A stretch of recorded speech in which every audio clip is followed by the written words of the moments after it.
तो अब नेचर के बाद अब हम लोग आगे अगला टॉपिक करते हैं, नीड, इम्पोर्टेंस या सिग्निफिकेंस या एडवांटेजेस या मेरिट्स, कि आखिर जो प्लानिंग हम लोग करते हैं या हम लोग जो भी प्लान करके काम करते हैं, तो प्लानिंग के साथ काम करने के क्या फ़ायदे हैं, उसके क्या मेरिट्स हैं या एडवांटेजेस हैं। अगर हम आप लोगों से पूछें कि आप लोग अपनी डेली लाइफ में जो भी काम कर रहे हैं, तो अपनी डेली लाइफ के काम को अगर प्लानिंग के साथ करेंगे तब उसके क्या फ़ायदे हैं आपके लिए। तो जो फ़ायदे आपकी लाइफ में होंगे वही फ़ायदे कहीं ना कहीं किसी ऑर्गेनाइजेशन या किसी कंपनी के लिए भी होंगे। तो चलिए अब हम लोग देखते हैं कि आखिर प्लानिंग के क्या एडवांटेजेस हैं। अगर आप अपनी लाइफ में कोई भी काम कर रहे हैं और उसकी प्लानिंग कर रहे हैं, तो आपको उसके क्या बेनिफिट नज़र आ रहे हैं, और जो बेनिफिट आपको फील होगा, आपको जो बेनिफिट अपने लिए नज़र आएंगे, कहीं ना कहीं वही बेनिफिट आपको किसी ऑर्गेनाइजेशन, किसी फैक्ट्री के लिए भी नज़र या समझ आएंगे। तो चलिए सबसे पहले हम लोग देखते हैं, इट प्रोवाइड्स डायरेक्शन। सबसे पहले भी हम लोगों ने नेचर में सबसे पहला पॉइंट यही पढ़ा था कि planning contributes objective. Planning objective को तय करने में, हमें अपने लक्ष्य का निर्धारण करने में, हमें अपने लक्ष्य को सेट करने में प्लानिंग क्या करता है, हेल्प करता है। क्योंकि प्लानिंग में हम सबसे पहला काम यही करते हैं कि भाई हमें करना क्या है। भाई जब तक तुम्हारा गोल सेट नहीं होगा तब तक क्या आप किसी भी काम को करने के लिए रेडी होंगे? नहीं। तो कहीं ना कहीं प्लानिंग में गोल सेट होता है और उसी गोल के अकॉर्डिंग हम अपने रास्ते को क्या करते हैं, पकड़कर चलते हैं। तो प्लानिंग कहीं ना कहीं गोल सेट जैसे ही हो जाता है तो हमें एक रास्ता नजर आता है और हमें उस रास्ते के हिसाब से क्या करना रहता है, काम करना रहता है। तो जो भी प्लान एक बार सेट हो जाते हैं तो हमें उसी प्लान के अकॉर्डिंग क्या करना रहेगा, काम करना रहेगा। तो कहीं ना कहीं प्लानिंग प्रोवाइड डायरेक्शन। प्लानिंग हमें एक दिशा दिखाता है कि हमें किस दिशा में काम करना है। अगर हम कोई प्लान ना करें, हम घर से निकले अमीनाबाद के लिए या हम घर से निकले किसी मार्केट में शॉपिंग करने के लिए, हमने पहले से कोई लिस्ट तैयार नहीं की, हमने पहले से कोई काम सोचा ही नहीं कि हमें वहाँ जाकर करना क्या है। तो वहाँ पर जाकर हम जैसे ही वहाँ पर पहुँचेंगे तो हम चारों तरफ बस देखेंगे खड़े होकर कि आखिर हमें करना क्या है। क्यों? क्योंकि हमारे पास कोई डायरेक्शन नहीं है, कोई दिशा है ही नहीं कि हमें जाकर उस शॉप पर जाना है या उस शॉप पर जाना है। लेकिन अगर हम पहले से प्लानिंग कर लें तो हमें क्या रहेगा, हम जैसे ही वहाँ पहुँचेंगे हम अपनी प्लान के अकॉर्डिंग तुरंत पर्टिकुलर शॉप पर क्या हो जाएंगे, पहुँचकर अपना सामान परचेज कर लेंगे।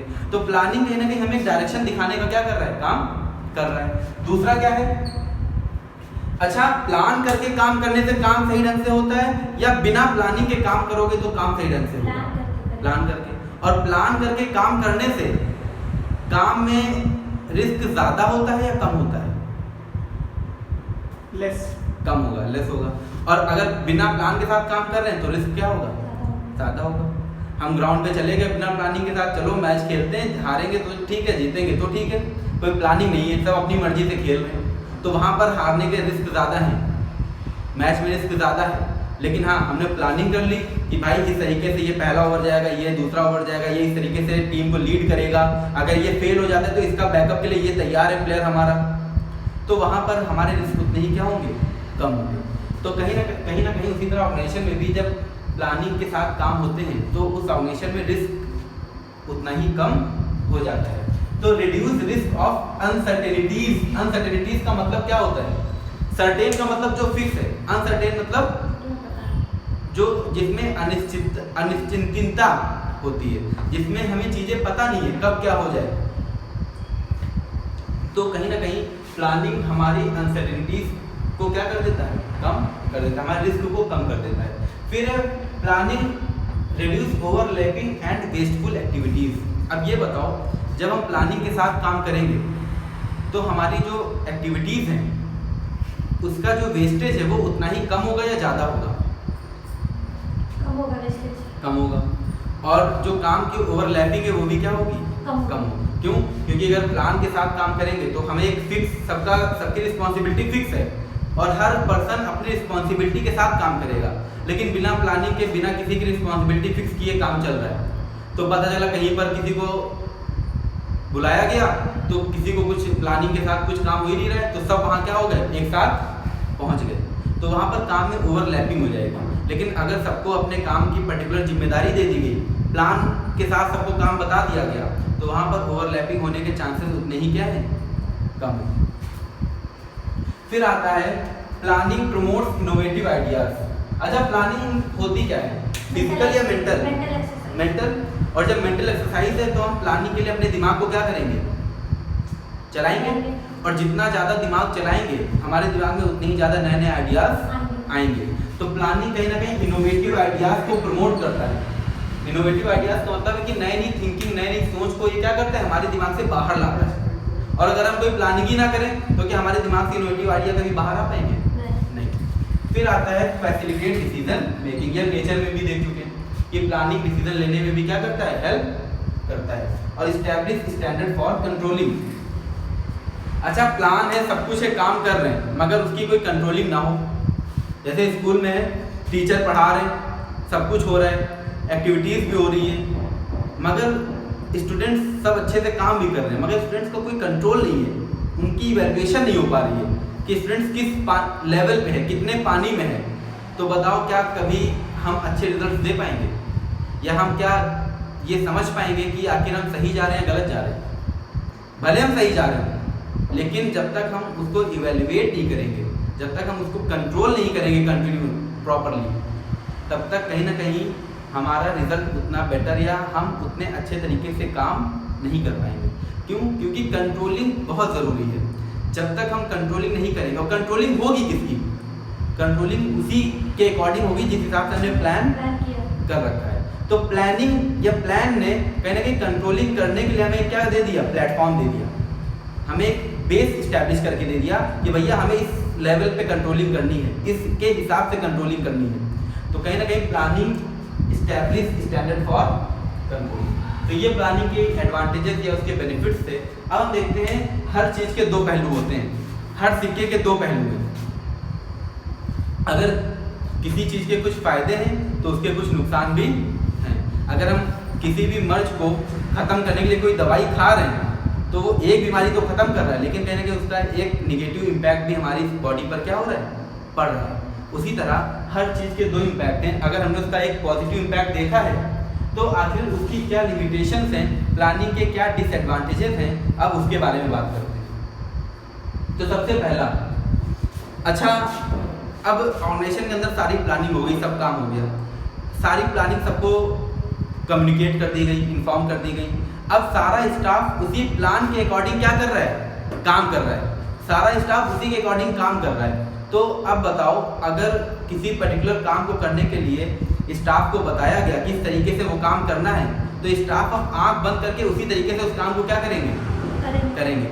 भले उनके पास उससे अच्छा आइडिया हो, लेकिन अब वो उसी प्लान के अकॉर्डिंग काम कर रहे हैं। तो कहीं ना कहीं प्लानिंग ने उनकी क्रिएटिविटी को, स्टाफ की क्रिएटिविटी को क्या कर दिया, कम कर दिया। उसी तरह दूसरा क्या है, may not work in dynamic environment. अब प्लानिंग हो रही है, हमने प्लान कर रखा है कि भाई यहाँ से जाएंगे, घर जाएंगे और घर पर जाकर खाना खाकर खेलने लगेंगे। लेकिन जब घर पहुँचे, हमने प्लान कर रखा है, लेकिन जब घर पहुँचे तो घर का इन्वायरमेंट ही चेंज था। ठीक है, वहाँ पर हमने सोचा था नॉर्मल होगा सब और हम जाएंगे, बैग रखेंगे और खेलने लगेंगे। लेकिन जब घर पहुँचे तो अचानक से बहुत सारे गेस्ट आ गए, या हम जब घर पहुँचे तो पता चला कि कोई बहुत ही क्लोज रिलेटिव है, उनके यहाँ कोई एक्सपायर हो गया। तो अब ये इन्वायरमेंट डायनेमिक है। बिजनेस इन्वायरमेंट एक चैप्टर है, उसमें भी आप लोगों ने पढ़ा होगा कि इन्वायरमेंट क्या होता है, डायनेमिक होता है, ये कंटिन्यू चेंज होता रहता है। तो हमारे बदलते इन्वायरमेंट में हमारी प्लानिंग उतने अच्छे से काम नहीं कर पाती है, क्योंकि हमने जो फ्यूचर के बारे में सोच रखा है, तो हम फ्यूचर की 100% एक्यूरेसी के साथ क्या प्रेडिक्शन कर सकते हैं? हम फ्यूचर की 100% एक्यूरेसी के साथ किसी भी चीज़ की क्या प्रेडिक्शन कर सकते हैं? नहीं। तो कहीं ना कहीं हम बस एक प्रोबेबिलिटी के अकॉर्डिंग प्लानिंग करते हैं, और अगर वो हमारा इन्वायरमेंट अचानक चेंज हो जाता है तो उस चेंजिंग इन्वायरमेंट में, उस बदलते माहौल में हमारी प्लानिंग उतने अच्छे से वर्क नहीं कर पाती। तो इसका एक डिमेरिट है कि प्लानिंग जो है चेंजिंग इन्वायरमेंट में काम नहीं कर पाती है। दूसरा क्या है, तीसरा, कि planning involve huge cost. Planning कौन करेगा? प्लानिंग जो है, प्लानिंग करने के लिए बहुत ही लोअर लेवल के लोग होंगे, या प्लानिंग एक्सपर्ट और पैनलिस्ट जो होते हैं वो करते हैं? एक्सपर्ट। प्लानिंग करने के लिए बहुत बड़े बड़े एक्सपर्ट्स होते हैं, जिनकी कहीं ना कहीं जिनके अंदर क्या होती है, जिनके अंदर फ्यूचरिस्टिक थिंकिंग होती है, जिनकी दूरदृष्टि होती है, जो दूर तक सोच सकते हो और दूर तक देख सकते हो।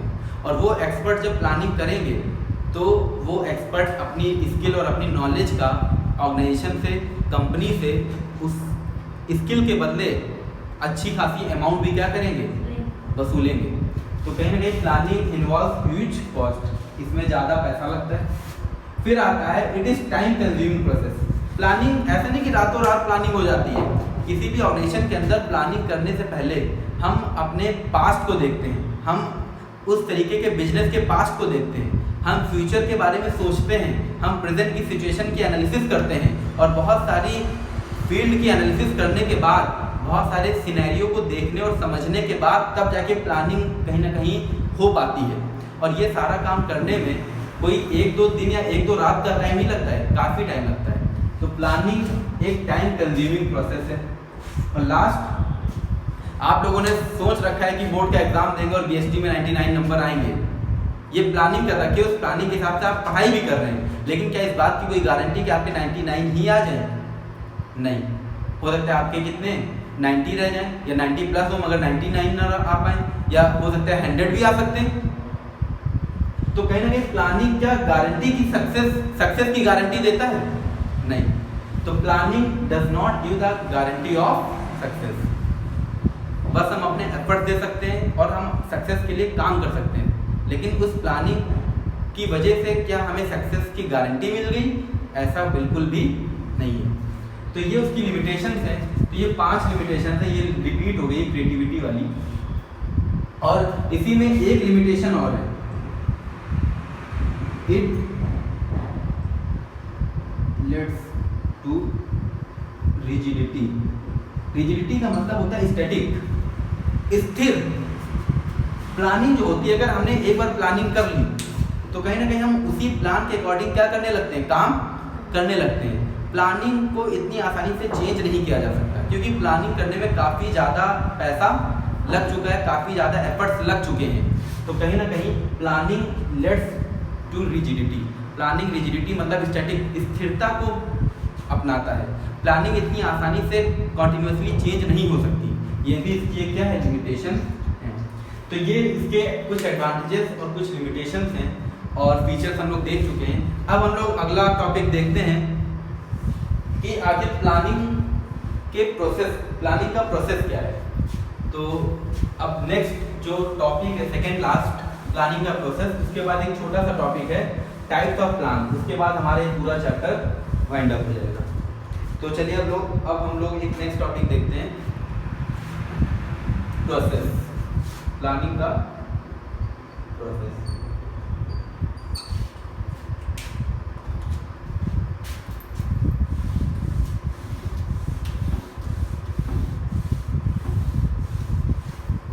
अब देखिए, सबसे पहले होता क्या है, हम लोगों ने फीचर्स पढ़ा, एडवांटेजेस पढ़े, लिमिटेशंस पढ़े, बहुत कुछ पढ़ लिया।